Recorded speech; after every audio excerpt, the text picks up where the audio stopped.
Hello fans, viewers and subscribers, joining me Ruku for some more beer review. Following again for the trend for the craft breweries that I've been visiting to test them out. Not a big fan of them, but worth a try. Don't know what I'm doing with that.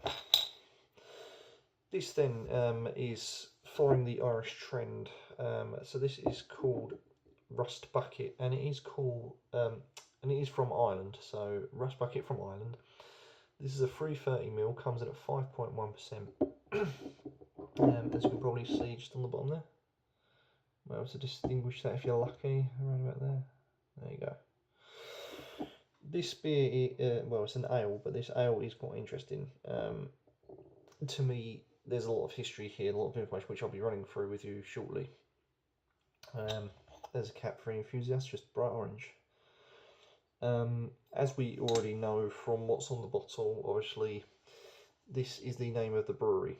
I don't know how you pronounce this. Kingar. I think that is Kiniga or Kingar. I'm not sure how you pronounce it because it's Irish. This is a rye ale, so made with rye. Look at that. Typical ale colour. Very clean, rusty looking, as the name suggests. But this is the actual brewers here, and this is the name of the actual ale itself. Interestingly, this here is the brewery that first set up in 2011, I do believe. Two people, husband and wife team, and they set up their own business and did well. Prior to that, they won last year. They won 2 gold medals in Dublin. Yeah, it was in Dublin for their beer or their ale. So they've got 2 gold medals behind them. Very well known. They are now in around sort of 300 plus locations in Ireland, so they sell this pretty much most places. And the name there of the brewery, Kinga or whatever it's called, was actually named after the Irish beach. So there's a beach named exactly that. So they thought it'd be nice to name it after something. So that's kind of cool. I'll just crack straight on before I tell you some more history. But there's the colour of the beer, very very rustic looking. Small minimal head that is now depleted somewhat hugely.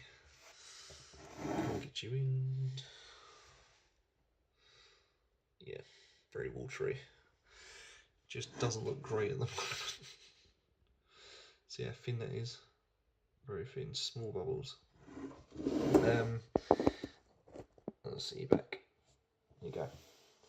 So this is an all-natural beer that's been unfiltered. Hasn't been tampered with. It's basically the home brew, so it is unfiltered, unpasteurized. It's decent carbonation. The carbonation was actually added into the primary fermentation, so kind of gives it that better edge. So yeah, bubbles look okay, carbonation's okay. So let's get on with some smells. Ooh. It smells orangey and it smells wheaty. Quite sharp on the nose as well as that sharp senses smells.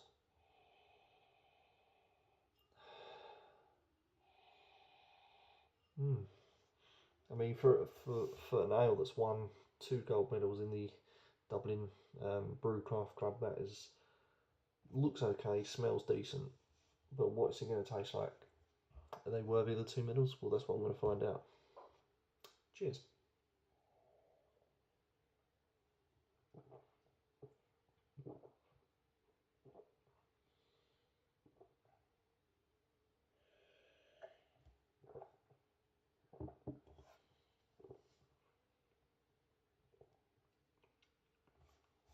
Yeah.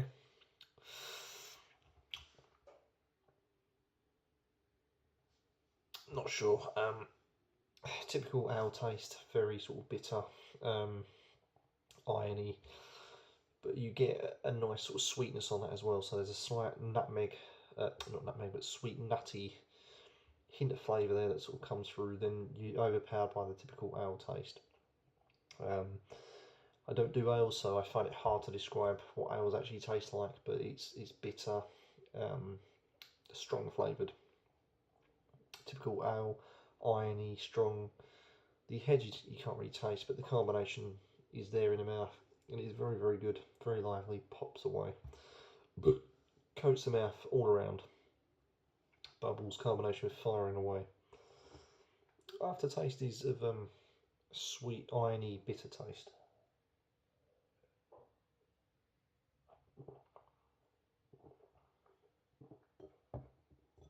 In actual fact, I would say this is very similar to Green King IPA.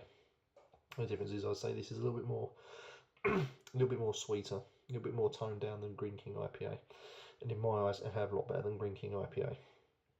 So yeah, pretty decent stuff from the Irish. The head getting upon that was very slight, bitter, thin, didn't hang around for long, just dispersed. But the body of the beer is decent. The body of the beer is watery, low carbonation, but lively in the mouthfeel, but not heavy, very light indeed. Interestingly, the other thing that I wanted to talk about was the actual name, Rustbucket. Sounds a bit of a shit name for a beer, but actually it has meaning. Rustbucket was the founder, or one of the founders. She had a dog back in the day called Rustbucket, and she named it after the dog itself. So despite having a rabbit on there, it's actually named after her dog. And to also further validate this as well, we have it there. It tells you there. Doesn't go into too much detail, but it does hint at basically the dog dying, and she wanted to commemorate it by naming it after an ale. The brewery themselves typically class this and themselves as farmhouse. I don't know what that means. I'm guessing they're just getting back to nature. You know, they use natural ingredients, brew it as you would a home brew, and just let it go.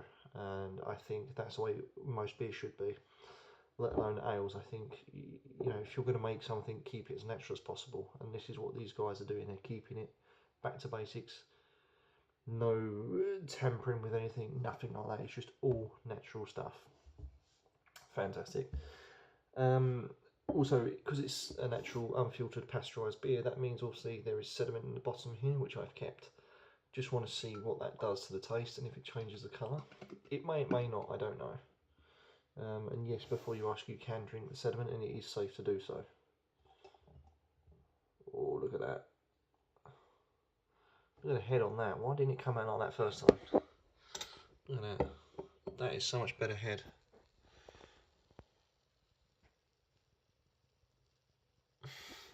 We've got a thick foamy head now, so before that dies down, I'm going to quickly rush in and see if I can grab some of this.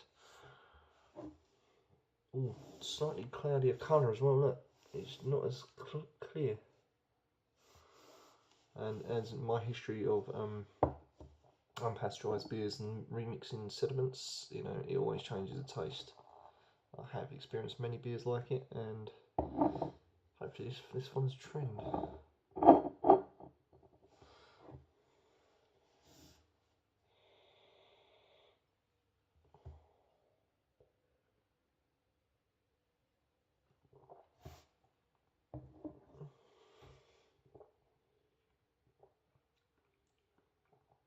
Do you know what? I prefer it with the sediment. That is amazing.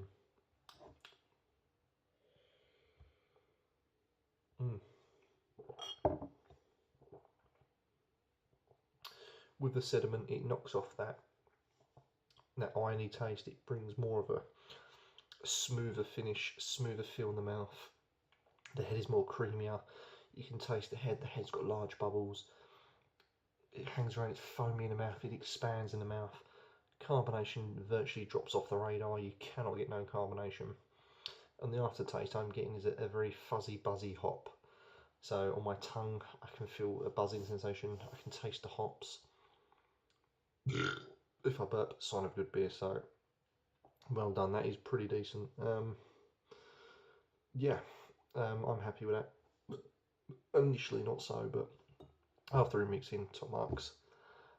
Also, this has some food piles which they recommended. I've never heard anything like this before in my life. Must be an Irish thing, I don't know. I have the recipe, and it is It says here it's a baked pancake. A baked pancake. It consists of potato, cheddar, herbs, and yeah, so you basically mix in potato, cheddar, and herbs into a pancake, and what you get there is a thick kind of souffle pancake that supposedly goes really well with this ale. So if you ever get the time to make it, it's apparently worth a make, but you won't see me doing that because I think that's a stupid idea. You know, keep pancakes as pancakes. I don't want an egg souffle pancake, thank you very much, but I'm sure there's other food pies that goes with this. So thanks for watching, fans, and join me next time for some more Irish craft beer.